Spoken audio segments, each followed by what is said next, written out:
Xiangling here. Today we'll be learning how to make lotus seed and bird egg soup with our very special guest, Guiba. To start off, these are some ingredients that you'll need. First, you'll want to hydrate your lotus seeds. You can buy these in their dried form at any local leeway grocer. Let them soak overnight to soften. This will help them cook faster.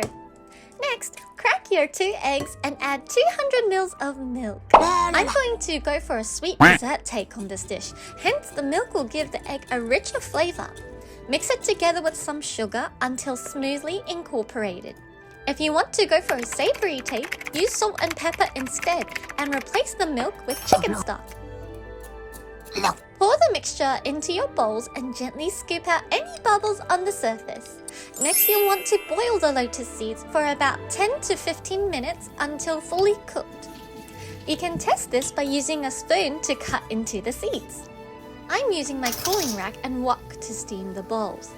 Make sure that it lies flat or else your egg will steam slanted. You want to steam it for at least 10 minutes until it forms a jelly-like consistency.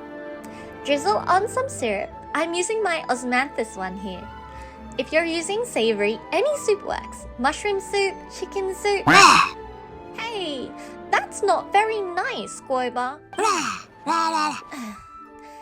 Anyway, you can garnish your dish with some cooked lotus seeds and goji berries. I'm using chopsticks because it's easier for me to place them right where I want it. One more word out of you and I am going to eat your portion. All done. See how easy and delicious that was? Now you can make it at home too.